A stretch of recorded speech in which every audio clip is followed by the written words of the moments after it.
Okay, let's talk about something that sounds, well, kind of impossible. What if you could buy a house at its full market value, but without a down payment, without getting a new bank loan, and without spending a single dollar of your own money? It sounds like it breaks all the rules of real estate, right? But here's the thing, it's not only possible, it happens all the time. Let's break down exactly how. So let's be really clear about what we're talking about here. The claim is that you can get the keys to a property for its full price with absolutely zero cash out of your pocket and no new loan from a bank. It sounds way too good to be true. And frankly, it feels like it shouldn't even be legal. But this isn't some hypothetical scenario. Check this out. This quote is from a real investor talking about a deal he just did. He bought a property for its full $290,000 value and paid exactly $0 to close the deal. So how on earth is that possible? Well, the answer has a name, creative financing. Now, that's a big umbrella term for a ton of different strategies, but two of the most popular are something called subject to and seller finance. And by the end of this explainer, you're going to know exactly what they are and, more importantly, the one key difference that separates them. These terms can sound kind of complicated, but there's one super simple question that just cuts through all the noise. All you have to ask is this: is there already a bank loan on the property? That one question is the key to everything. Let me show you what I mean. This right here, this is the whole game. With subject to, a mortgage already exists and you're just stepping in to take over the payments. Simple. But with seller finance, the property's all paid off. So you're actually creating a brand new private loan directly with the seller. So it really just boils down to this: are you inheriting debt or are you creating it?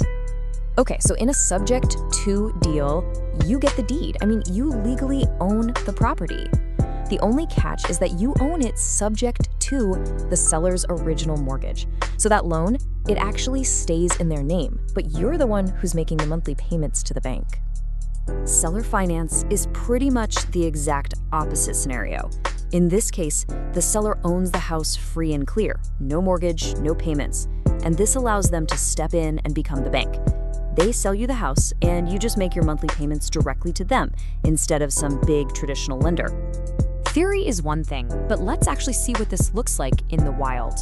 We're going to dive into a real deal from Nevada to see how an investor used this exact strategy to buy a house with, you guessed it, zero money down. So here are the numbers. The house was worth $290,000, and the seller had an existing loan with Wells Fargo for the exact same amount, $290,000. There was literally zero equity. So the buyer paid nothing up front, took ownership of the house, and just started making the mortgage payments. But here is the crucial part. The loan is still in the original seller's name, even though the new buyer controls the house. You know, when you really break it down, the process is pretty simple. It's just 4 steps. First, you find a property that has a loan on it already.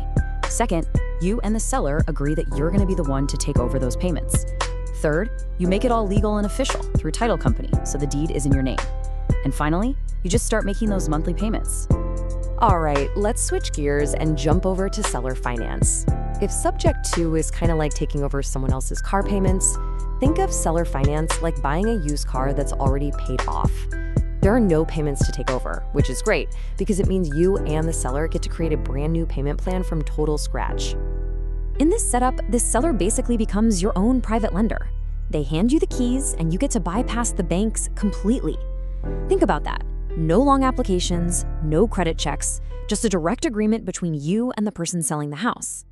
And this right here is a huge distinction. With subject to, the loan terms are already set in stone by the bank. You can't change them. But with seller finance, you're starting with a totally blank slate. You and the seller can literally sit down together and negotiate everything: the final price, the down payment, the interest rate, and how many years you have to pay it off. So we've talked about the how, but honestly, the most important question is the why. You really have to understand the human element here, because the mindset of a seller who agrees to a subject to deal is completely different from one who does seller finance. They're worlds apart. This is the question everybody asks, right? Why would any seller agree to this?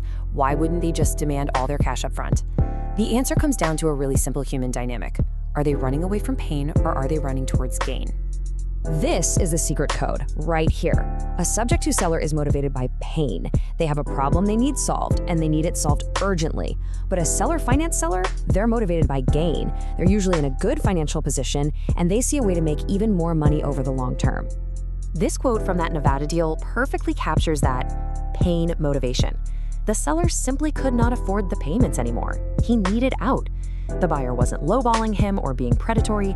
The buyer was providing a solution to his financial problem, allowing him to just walk away without a foreclosure destroying his credit. Now contrast that with the gain motivation. A seller who owns their property outright, they're not in any financial pain. They're usually thinking more like an investor. They're totally willing to trade a big lump sum of cash today for a higher total price and a nice, steady income stream over many years. For them, it's a long-term play. So when you really get down to it, the secret to buying a property with no money down isn't just about understanding the financial mechanics. It's really about understanding human motivation. Every single deal starts by answering one question. Are you solving a seller's pain, or are you helping them achieve a greater gain? Once you know that, you know everything.